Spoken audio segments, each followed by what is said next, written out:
Merci, Mme Marchand, pour le dernier point que vous avez dit. Je pense que la planification puis d'avoir assez de logements pour tout le monde, c'est effectivement très important. Puis j'ai trouvé ça un peu insultant, M. Boisclair, que vous blâmiez l'immigration sur le Boissonneau. Monsieur Boisclair. Excusez-moi. C'est vraiment pas une...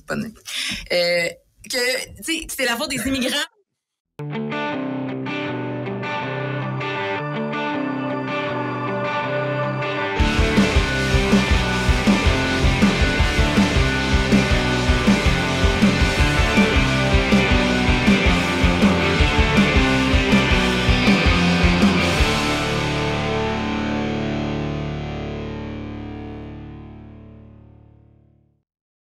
On remercie nos commanditaires qui permettent à ce podcast-là d'être possible. Finalement, cellzone.ca. Utilisez votre code promo Yann10 pour avoir votre 10% de rabais. C'est les fenêtres de téléphone, les téléphones, la réparation de vos appareils mobiles. C'est là que ça se passe. La gang de Barbecue Québec, on arrive l'été. C'est le temps. Achetez tous vos accessoires de barbecue chez Barbecue Québec. On a évidemment dans nos autres commanditaires TLF Dessin qui est là aussi depuis longtemps dans les plans 3D et les dessins industriels dans le domaine de la construction. On a également Ready for Canada pour toutes vos demandes en matière d'immigration. Ça, c'est important. Le gouvernement a changé beaucoup de la paperasse, fait affaire avec des pros, l'équipe de Steven de Ready for Canada et ranchbrand.ca. Utilisez aussi votre code promo Yann10, facile à retenir, Yann10 2 fois pour 10% de rabais pour avoir les meilleurs vêtements de country au Québec. Hey, bienvenue dans ton Yann et Frank. Aujourd'hui, Arthabasca, on n'en parle pas assez, on va en parler. Il y a eu un débat sur les ondes d'une radio locale. Joey a pris des cotes, on s'amuse, Boissonneau, du M. Let's fight! Ah oui. Hey, peut-être juste avant là, qu'on rentre là-dedans, un mot très bref, parce que hier, on a appris. On dirait que j'arrête pas de le dire, tout le monde meurt là, de ce temps-là. Là, ouais, c'était.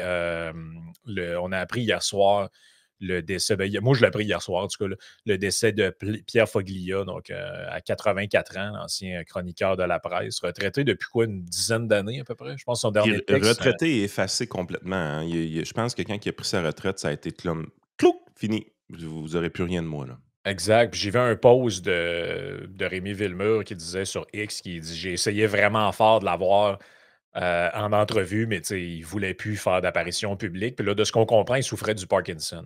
Donc, un autre qui avait cette maladie-là. Maladie de marde. Oui, maladie de marde, dégénérative. Fait que, au départ, ça peut bien aller. Puis à un moment donné, ça devient comme hors de contrôle. Ça atteint la parole. Puis bon, c'est vraiment triste parce que c'était... là, c'est sûr que pas très original en parlant de ça parce que ce matin, c'est le concert d'éloge de tout le monde. Puis il y a plein de monde qui disent hey, Foglia est extraordinaire. Je me dis tout le temps, mais Christ, l'as-tu déjà lu? Parce que pas sûr que lui te trouvait ben extraordinaire. Mais non, mais tu sais, rappelle la phrase qu'on cite souvent de Foglia, là, qu'au fond de chacun de nous, il y a une police et un curé. Là. Ouais. Elle s'applique à beaucoup de gens qui écrivent, même dans la presse aujourd'hui. Là. En fait, il n'y a aucun digne représentant de Foglia dans la presse présentement. Tout le monde s'en réclame, personne ne la cote. Là. Non, c'est ça. Hier, je voyais un peu tous les artisans, entre guillemets, de la presse qui parlaient de ça, puis je me disais, calvaire, mais on dirait que là, ça nous fait vraiment réaliser à quel point la presse, c'est devenu une feuille de chou. Là. Dans le sens que moi, je me souviens du temps, en particulier, je ne sais pas si tu te souviens, Yann, mais dans la période des Carrés rouges, moi, Foglia, j'allais voir à tous les jours s'il avait écrit de quoi. Là. Ses textes, c'était vraiment intense à cette époque-là, puis c'était comme la fin, je te dirais, de Foglia, mais en même temps, c'était comme un peu, là, il y avait un propos acerbe, extrêmement pointu, puis je me souviens d'une chronique qui avait son propre style littéraire aussi. C'était pas quelqu'un qui était facile à copier, Foglia. Non, puis il avait écrit une chronique à un moment donné qui s'appelait « La journée internationale du moron » ou un truc de même. Puis là, il parlait de comment le monde se comportait sur la route, puis qu'il était allé quelque part, il a failli se faire frapper, puis il disait, tu sais, il y a une journée internationale de la femme, puis des Autochtones, on peut-tu faire la journée internationale du moron, tu sais? C'est le genre de propos que tu ne vois plus vraiment dans les chroniqueurs aujourd'hui, là, c'est... Un jour, j'aurais aimé inviter Foglia puis Michel Hébert à la même table et m'asseoir, payer le repas et écouter. Ouais. C'était mes deux bestes, ça. C'est deux bonhommes mal engueulés. Là. Ah!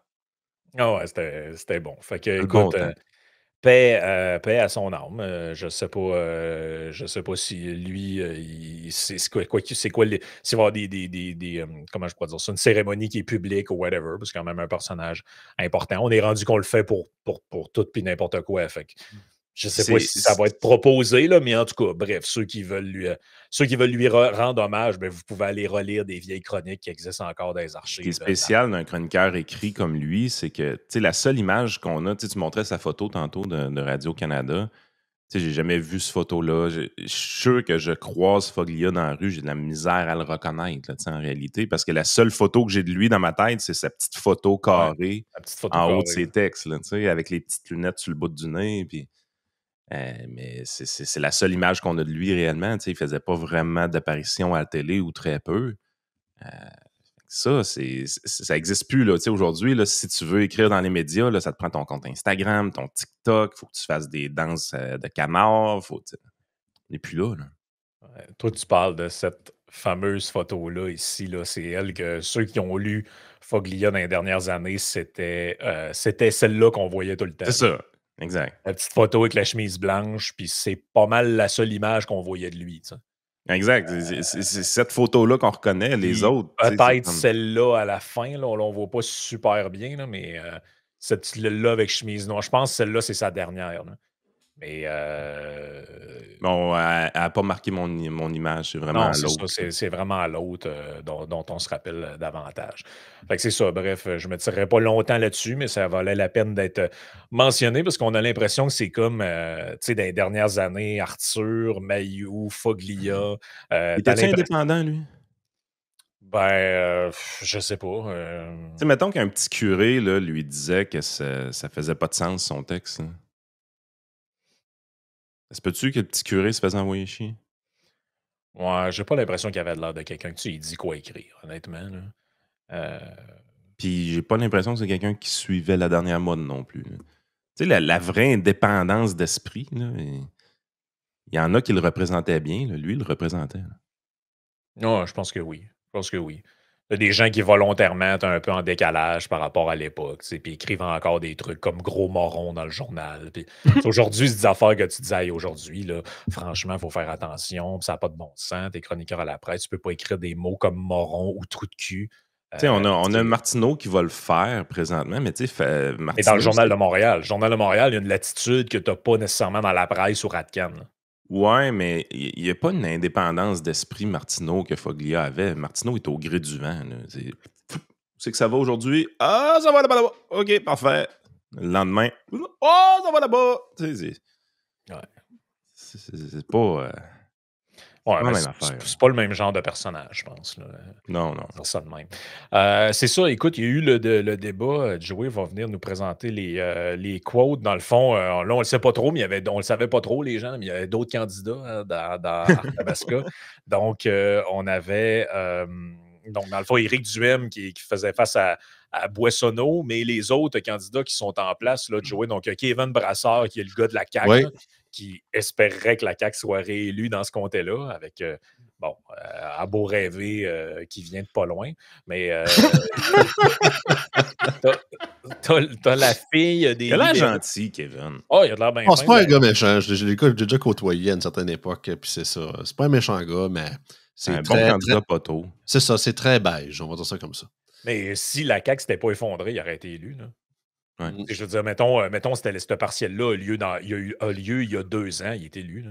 Mais là, c'est pas pire. Ils ont mis un candidat que ses habits sont de la bonne grandeur quand même. Ça va bien. Ouais, non, c'est ça, c'est pas Gallagher.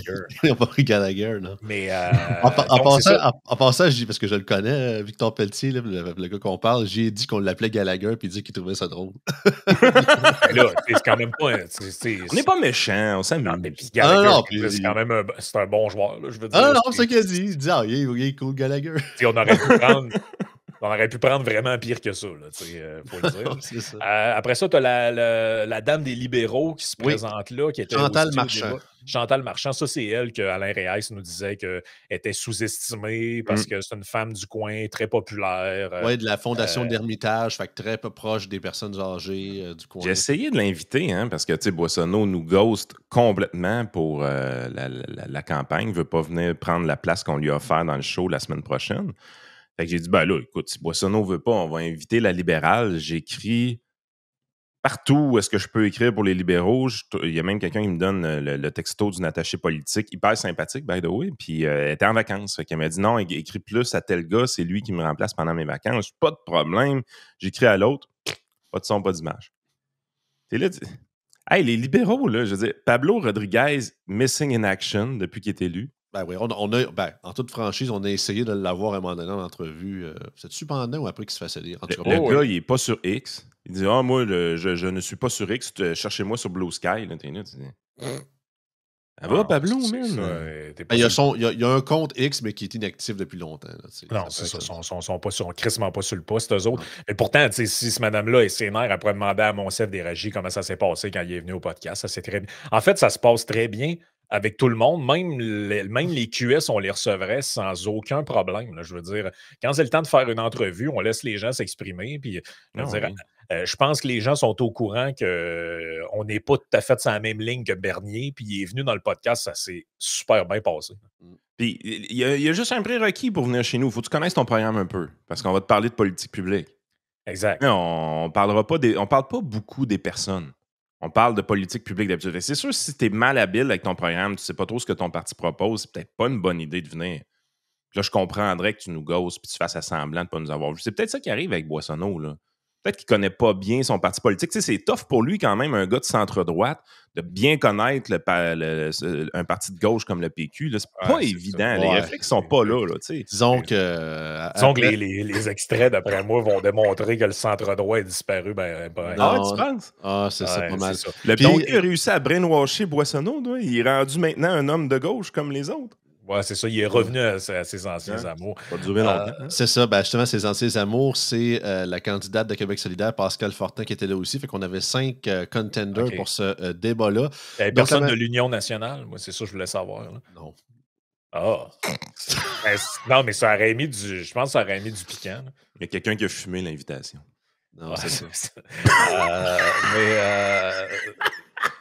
OK. Donc, le débat, comment ça s'est... Tu sais, mettons que tu présentes le premier extrait. Là, c'est ça. En fait, la manière que j'ai fait ça, parce que bien évidemment, je veux pas, parce qu'il y a des bouts vraiment dol de la part de plusieurs autres candidats qui nous intéressent pas, fait que j'ai pas le goût de vous torturer plus qu'il faut. Là. Moi, je me suis torturé moi-même, mais c'est ma job. Fait que pas le choix.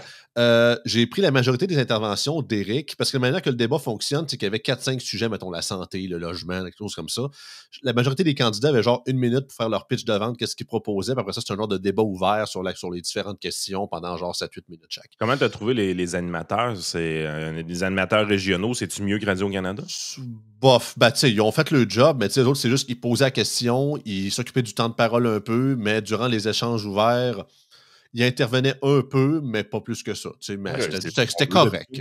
C'est ça, c'était pas... il n'y avait pas de commentaires mesquins à certaines personnes, fait qu'ils ont été vraiment neutres, là, je tiens à le dire. Il n'y a pas eu de... C'était-tu ingérable ou ça se parlait-tu un par-dessus l'autre? C'était-tu cacophonique? Vous allez le voir. Là. Il y a des bouts plus cacophoniques que d'autres. En fait, il y a 2 segments que je vous dirai pas lesquels, où c'est que c'est drôle. Les 4 partis, sauf le Parti conservateur, sont tous d'accord. Ah, tu m'étonnes. Puis ils sont tous... Je m'attendais pas à ça. Ah non, ils sont tous contre Éric. Fait que j'en ai plusieurs. Il y a certains extraits qui sont plus longs que d'autres, parce que des fois, les échanges, les débats sont quand même longs. Fait que vous pouvez peser sur pause quand ça vous tente.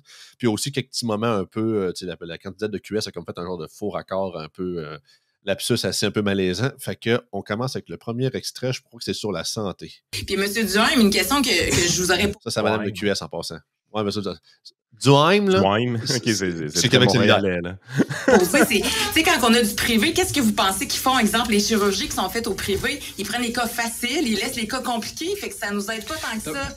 D'abord, nous, les exemples qui nous inspirent, c'est les systèmes de santé qui fonctionnent les mieux à travers le monde.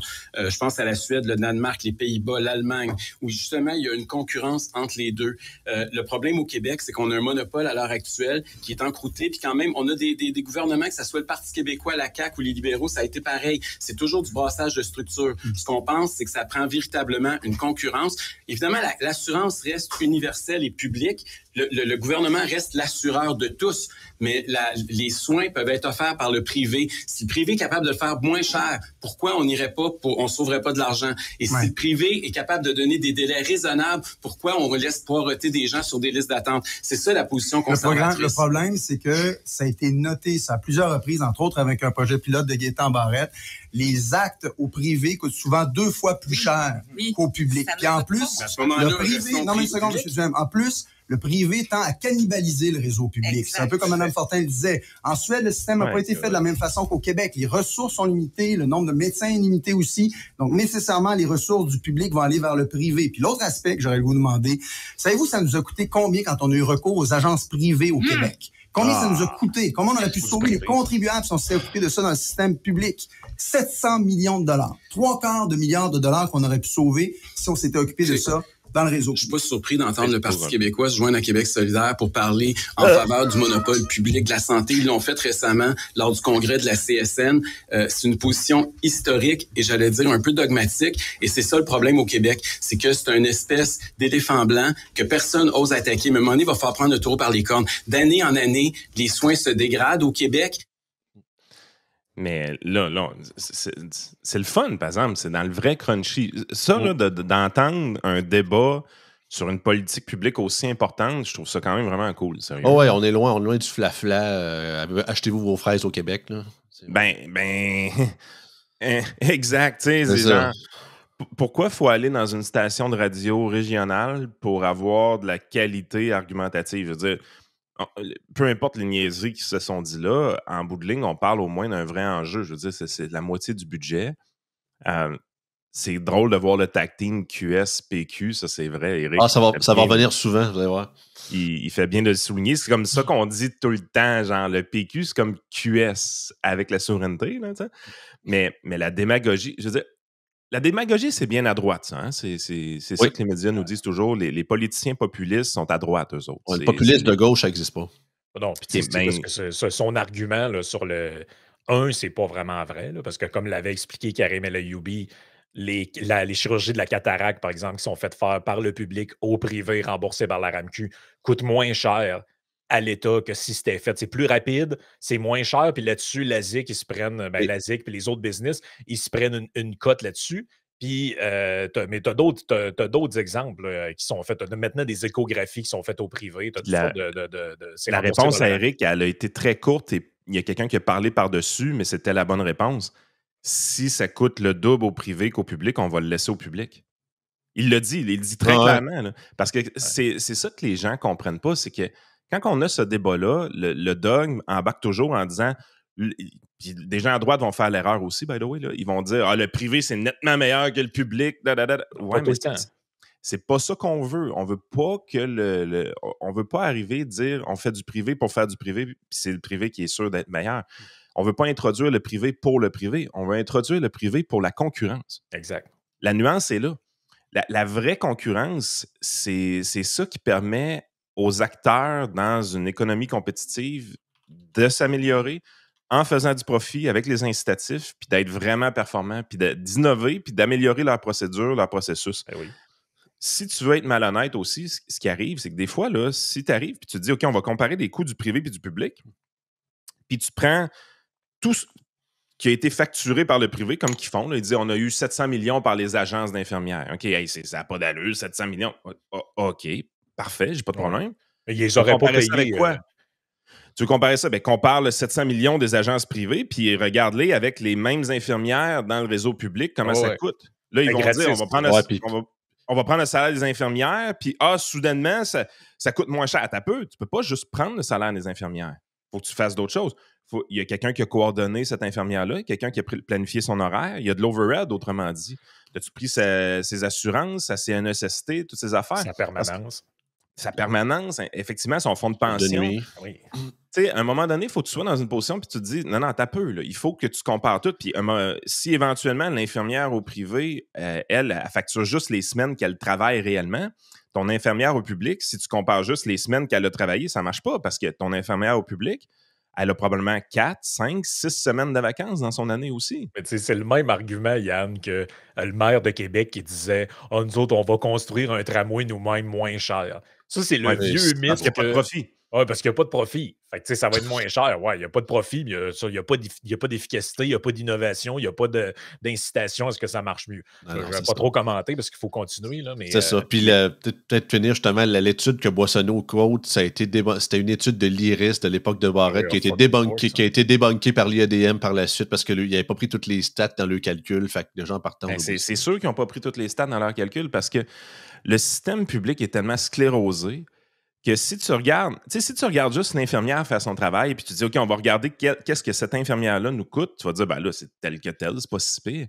Mais le problème, c'est qu'il y a plein de gratte-papier en haut d'elle. Il faut que tu répartisses le coût de ces gratte-papiers-là sur cette infirmière-là, l'overhead, comme on dit en finance.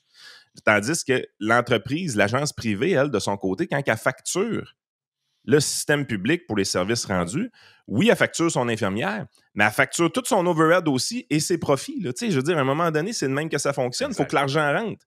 Mais, je veux dire, ce genre de comparatif-là, c'est quand même assez difficile à faire. Et c'est pas l'IRIS qui doit le faire. C'est une firme comme Deloitte, par exemple, ou Raymond Chabot, Grant Thornton, des vrais experts comptables qui savent comment ça fonctionne. L'IRIS, là, les papiers qui est produit par cet institut-là, là, généralement, c'est à peine mieux que du papier de toilette. Là. C'est pas rigoureux, l'IRIS. Ouais. Mais c'est de centre-droit. C'est ça qui c'est vrai, quand tu es de centre-droit, tu cites l'IRIS souvent. Oui. Okay. C'est ça. Je venais la quote justement de l'intervention. Et si on continue, on s'en va dans le mur. C'est pas le brassage actuel avec Santé Québec en embauchant des Top Guns que ça va régler le problème. On est d'accord que ça fonctionne pas. On est d'accord que ça fonctionne pas, mais il y a une façon de changer notre façon de travailler. Nous, on veut rapprocher les décisions du Pourquoi vous l'avez pas fait quand vous êtes au pouvoir, le Parti québécois, d'abord? On est au pouvoir depuis 23 ans, sauf un épisode de 18 mois, M. Duhem. Évidemment que le travail doit se faire avec un gouvernement qu'on prépare pour 2026. Il faut changer notre perspective, donner plus de place aux gens sur le terrain, respecter leur expertise, puis rapprocher les décisions du terrain pour qu'on puisse bien faire ce qu'on fait déjà assez bien, mais qui ne livre pas pour l'ensemble de la population. Elle finit la courte. Oui, mais c'est parce que là, il faut... rapprocher les décisions du terrain. C'est quand la dernière fois qu'on a vu un gouvernement décentralisé réellement? Mais non, c'est jamais arrivé. C'est jamais arrivé. Ils ont eu leur opportunité, mais pourtant, des arguments de rapprocher les décisions du terrain, que ce soit en éducation ou en santé, là, combien de fois qu'on l'a entendu au Québec?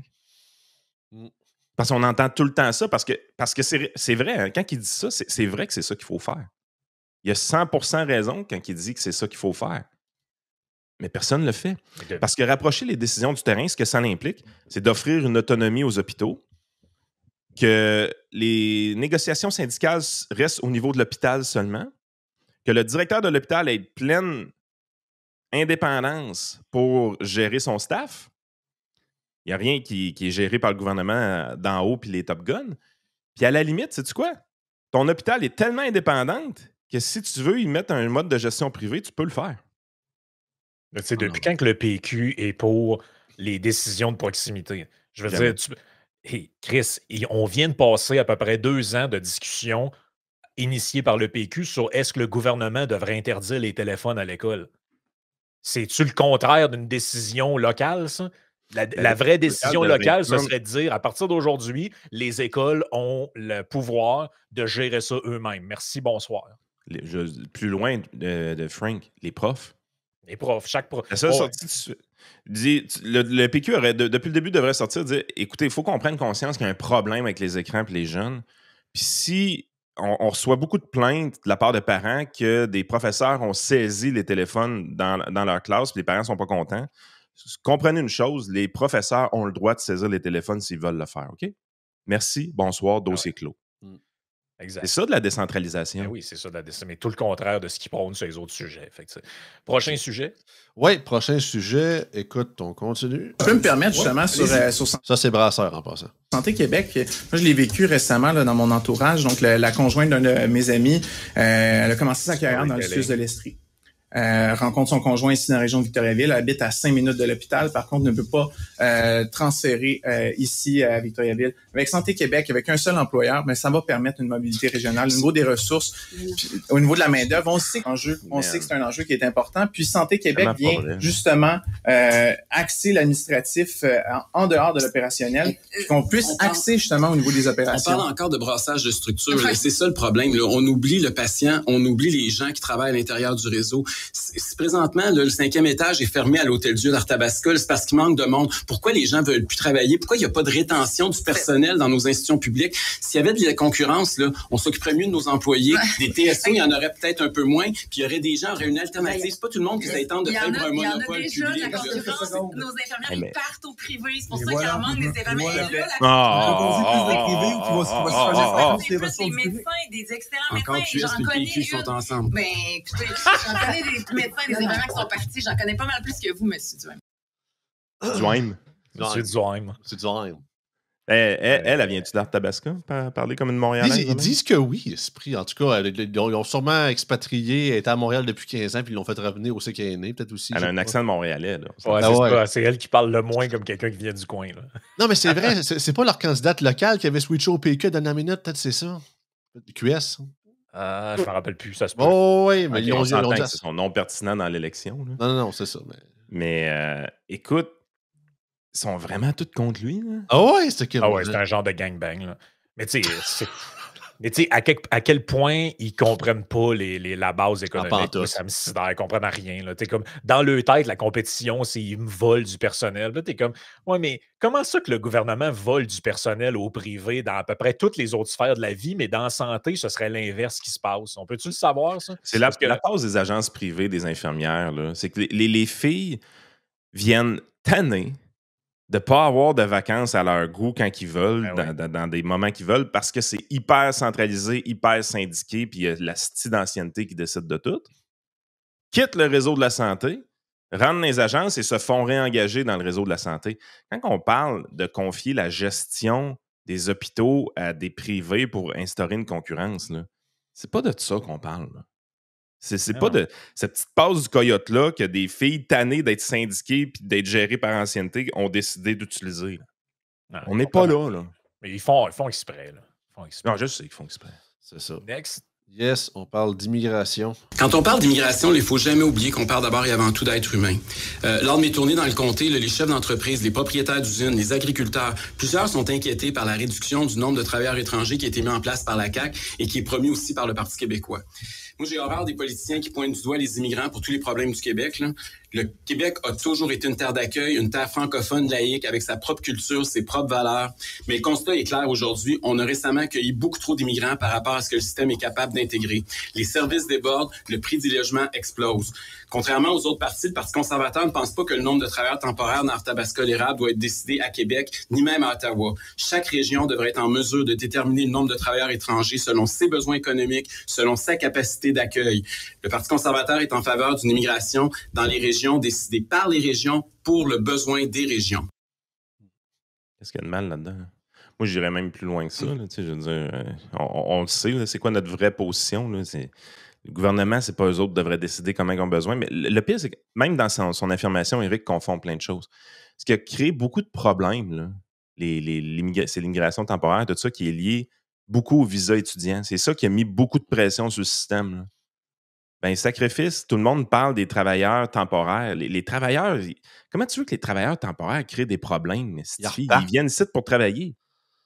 Oh, ce qui a créé le problème, c'est les visas étudiants. Là. C'est ça depuis le début. Là. Mais il met quand même un doigt, peut-être maladroitement, mais sur quelque chose. C'est en fait que là, il y a comme un clash en ce moment au Québec entre deux réalités. La réalité urbaine, qui est celle de Montréal, Laval, exact. De plus en plus Québec aussi, où tu dis, voyons, Chris, il y a beaucoup d'immigration. Là. En quelques années à Québec, tu es comme, OK, tu t'en vas aux Galeries de la Capitale, puis tu te dis, OK, Les immigrants. Parce qu'il y a des universités et des cégeps. Oui, et puis parce qu'il y a de l'immigration, il y a de l'immigration tout court. Sauf que quand tu vas dans certaines régions du Québec, comme l'immigration se concentre dans les villes, tu vas dans certaines régions du Québec, tu te dis, ben la pyramide démographique est inversée, il n'y a que des personnes âgées, puis il n'y a pas personne pour le reprenariat, pour les entreprises, puis tout ça. Fait que les gens, ils cherchent du monde. Ils ont besoin, moi, tu sais, je vais en donner des exemples. L'autre fois, je connais personnellement des gens, besoin de mécaniciens, besoin de ci, besoin de ça. À un moment donné, ils n'ont pas le choix, sinon ils ferment la shop. Fait que tu sais, tu as comme vraiment deux réalités parallèles. Tu as le monde des villes qui trouve qu'il y en a trop, puis tu as le monde des régions qui disent, ben nous autres, on a besoin de bras. Fait que là, c'est comme, il y a quelque chose, il y a un genre de... Tout est décidé à Québec ou à Ottawa, c'est centralisé au fond. Il n'y a aucun mot à dire dans les régions par rapport à ça. Puis tu sais, je veux dire, il faut que ce soit plus axé sur les employeurs, encore plus. Puis l'affaire, là, un moment donné, j'ai hâte qu'on en parle des visas étudiants. Si c'est eux autres qui font que vous en avez trop, là, ben dites-les pourquoi il y a autant de visas étudiants. On le sait tous pourquoi. Parce que vous avez sous-financé le réseau d'éducation supérieure, puis vous ne voulez pas augmenter les frais de scolarité. La dernière fois qu'on a essayé avec Jean Charest, ça a foutu à marde en 2012. Vous avez la chienne de le faire. Mais vous préférez faire venir des immigrants pour aller chercher le gros prix dans les universités, puis c'est de même que vous financez les universités. Chris, dites la vérité au monde. Dites-les, il est où le problème? Je veux dire, on parle d'immigration sans parler de ça. Mais l'immigration, présentement, on s'en sert, on l'utilise principalement pour refinancer des universités. Ouais. Parlez donc du vrai sujet. Parlez donc du financement étudiant. Parlez donc d'augmenter les frais de scolarité à la place à nos Québécois. Oups, vous avez la chienne d'avoir un autre printemps érable. Ben c'est ça. Là, tout part de là. Les non-dits. Là, là, là, on est au premier, deuxième, peut-être même troisième degré. Là, pensez à ça. Les gens trouvent qu'il y a trop d'immigration, mais la réalité, c'est qu'il faudrait parler d'éducation pour d'augmenter les frais de scolarité. Comment t'es fait pour arriver là? C'est ça la game. Selon notre expérience, il y a bien du monde qui passe pas le premier degré, en tout cas. Non, puis de toute façon, juste avant de passer à l'autre quote, l'immigration est un sujet tellement complexe au Québec et au Canada. Il y a tellement de paliers de gouvernements impliqués puis de gens impliqués que peu importe ce que ces partis-là proposent, nous autres, on va faire ci, nous autres, on va faire ça. En réalité, ils n'ont pas le pouvoir de faire à peu près rien de ce qu'ils disent. Exact. Fait que c'est ça qui est le problème. Là. C'est que, en fait, ce sujet-là nécessiterait qu'il y ait un genre de rencontre de la fédération là, avec tous les PM, le premier ministre du Canada, puis d'en sortir de là avec un genre de consensus parce qu'il n'y a rien qui fonctionne au pays sur ce sujet-là. Tout le monde est pris là-dedans. Le fédéral a ses règles, le provincial a ses règles. C'est extrêmement complexe. Il y a des travailleurs temporaires, il y a des travailleurs, il y a des gens qui sont sur une résidence temporaire, une résidence permanente. Tu as les réfugiés au travers de ça. Tu as l'histoire que ça avait été documenté par Radio-Can, par un dossier. Il y a des faux réfugiés, des gens qui font des demandes pour être comme des réfugiés, mais en réalité, c'est juste un moyen d'immigrer, mais comme en dessous de la couverte, semi-illégalement. Ça, c'est une autre affaire encore. Puis l'opener à Eric était vraiment bon. Aussitôt qu'on parle d'immigration, on oublie qu'il y a des êtres humains derrière ça. Ce qui est arrivé dans les dossiers d'immigration dans les 4-5 dernières années, là, c'est qu'on a tellement changé les règles, souvent de manière drastique, autant au fédéral qu'au provincial, que tu es dans une position que tu as foutu le bordel. Quand on parle à Steven de Ready for Canada, là, la réalité, là, c'est pas tant la quantité d'immigrants qui cause problème ou ce genre de truc-là, c'est que le bordel administratif qu'ils ont créé. Il y a des gens qui étaient sur le bord d'obtenir une résidence permanente ou une citoyenneté ou peu importe. Puis là, on a changé les règles du processus, sont retombés plus bas dans le fil d'attente, ils ont été obligés de retourner dans le pays, tout ça. C'est à un moment donné, t'es là. Il y a du monde en arrière de ces papiers-là. Là. Ouais. Il y a des familles en arrière de ces papiers-là. Là. Est-ce qu'on a une réponse des autres? Je savais la réponse, c'est ça. Moment lapsus malaisant de la part de la candidate de QS, parce que c'est une des rares fois qui sont coltaillés, elle et Alex Boissonneau, parce que bien sûr, au niveau de l'immigration, QS et le PQ, ils chicanent. C'est leur seul de c'est ça. Mais c'est ça, je vous laisse c'est pas long, mais je laisse la gauche. Merci. Merci, Mme Marchand, pour le dernier point que vous avez dit. Je pense que la planification puis d'avoir assez de logements pour tout le monde, c'est effectivement très important. Puis j'ai trouvé ça un peu insultant, M. Boisclair, que vous blâmiez l'immigration sur le Boissonneau, excusez-moi. Excusez-moi. C'est vraiment pas de... c'est la faute des immigrants. Monsieur Boisclair. Oups! Oups! Elle s'est trompée de dossier criminel quand elle parlait du PQ. Non, c'est pas un... Non, tu veux pas être associé à l'autre. Non, pas en tout. En tout cas, Il a fait des affaires croches, Boissonneau, mais c'est pas Boisclair. Non, c'est ça. Bon, la réponse. L'immigration, c'est important. Puis ma famille, ma femme est issue de l'immigration. C'est pas du tout de ça dont c'est la question. Puis en fait, je trouve ça même un peu insultant quand on blâme les gens qui se questionnent sur l'immigration. Évidemment qu'il y a d'autres facteurs quand on parle du logement. C'est sûr qu'il y en a d'autres. Puis il faut tenir compte de ça aussi. Mais ce serait de se mettre la tête dans le sable que de croire que si on ne contrôle pas l'immigration, il n'y aura pas d'impact sur les services qui sont offerts à la population puis sur le logement. Ça fait partie des facteurs auxquels il faut penser. Oui. Puis là où vous avez raison, c'est que c'est vrai qu'il y a des enjeux de main-d'œuvre aussi. Puis c'est pour ça que dans notre plan, lorsqu'on dit, nous, on va réduire de moitié le nombre d'immigrants temporaires, on pense que les travailleurs temporaires doivent aller en priorité aux agriculteurs et aux entrepreneurs. Donc, pour nous, ça, c'est extrêmement important. Mais il y a un enjeu de protection du français, de protection de l'identité. C'est là que ça fonctionne pas, là. Je veux dire, ce qui se passe à Montréal puis ce qui se passe ici dans le centre du Québec, c'est deux réalités totalement différentes. C'est pour ça que les décisions devraient se prendre au niveau local. Parce que vous pouvez pas dire aux producteurs de canneberge dans le nord du comté qu'il y aura pas de travailleurs étrangers l'an prochain. On parle pas de gens qui sont en train de s'angliciser. On parle pas... La réalité est totalement différente. Et c'est pour ça que ça prend une approche beaucoup plus décentralisée et qu'on peut pas faire des quotas au niveau national. Il faut y aller région par région parce que la réalité varie d'une région à l'autre. Mais comme on vous dit, M. Duhem, on dit pas que les entrepreneurs ne pourront pas avoir de travail étranger. Au contraire, on va les prioriser. Mais je sais que vous avez fait du porte-à-porte. Vous avez des gens, je suis sûr que vous en ont parlé. Il y a des préoccupations ici, il y a des enjeux, même ici dans le Tabasco-l'Érable. C'est vrai qu'on a une région qui est un super vecteur d'intégration, puis il faut en profiter. La réalité dans le Tabasco-l'Érable n'est pas celle de Montréal ou de Québec. Mais il y a des enjeux ici dont on doit aussi tenir compte. Je comprends pas en quoi entre le discours national puis régional. Moi, je pense qu'il est conscient, lui aussi, qu'il y a un besoin d'immigrants important à Tabasco pour la nature de l'économie qu'ils ont. Là. Rappelle-toi son poste. Je suis en train de manger au restaurant de Mme Chose, ça fait dire qu'elle aurait besoin d'un coup de main. Parce que le vieillissement de la population est beaucoup plus important dans les régions que dans les villes. Là. Oui, pour une raison qui est quand même assez simple, c'est Yann, tu viens de où, toi? Bas-Saint-Laurent. Ouais, OK. Tu viens à Lévis, qui rentre région de Québec. Joey, tu viens de Montmagny, tu viens à Québec. Je viens du Lac-Saint-Jean, je vis à Québec, Lévis. Ben, on n'est vraiment pas des... Puis probablement que les gens qui nous écoutent, vous êtes de Montréal. Êtes-vous nés à Montréal? Je pense pas, moi. Vous venez de Saint-Hyacinthe. Fait que c'est ça, il y a toujours eu ça. Dans ma classe à Cabano, il doit y avoir 50% des gens qui sont plus dans le Bas-Saint-Laurent. Non, mais c'est ça. Mais ça, c'est... La réalité des régions du Québec, tu arrives à 17-18 ans, puis tu te dis, qu'est-ce que je peux faire ici? Écoute, actuaire, moi, j'ai étudié en actuariat. Voilà. La ville la plus petite que je pouvais travailler en actuariat à l'époque, c'était Drummondville. Il y avait 2 compagnies d'assurance à Drummondville. Ouais. Aujourd'hui, ce serait peut-être différent un peu parce que tu n'as plus besoin d'aller dans les bureaux nécessairement, puis tout. Là. Mais quand même, c'était ça, cette réalité-là. Moi, quand je suis parti du Lac-Saint-Jean, c'est à moins que tu veuilles aller travailler dans une usine de pâte et papier, il n'y avait rien. Il n'y avait rien. Aujourd'hui, c'est un peu différent, mais c'est ça a été la réalité de les gens faisaient un exode vers les villes. C'est un phénomène qui existe depuis le début de la révolution industrielle. Là. Très occidental. Très occidental, parce que c'est là qu'étaient les jobs. Donc là, ce que ça fait, c'est qu'après un certain temps, ils ont tout essayé, là, jeunes en région. Il n'y a plus beaucoup de programmes au Québec pour ça. Là. Essayer de ramener du monde dans les régions, mais c'est pas facile. Fait que tu te retrouves avec ce genre de problème-là. Il y a beaucoup de personnes âgées, peu de jeunes, puis tu as des services à donner, tu as des choses à donner. Fait que c'est pour ça, moi, honnêtement, juste avant, Boissonneau, il disait « ça nous prend une gestion décentralisée en santé ». Ben, c'est le même sujet pour l'immigration. Exactement. Ah non, Frank. Là. Ah, OK.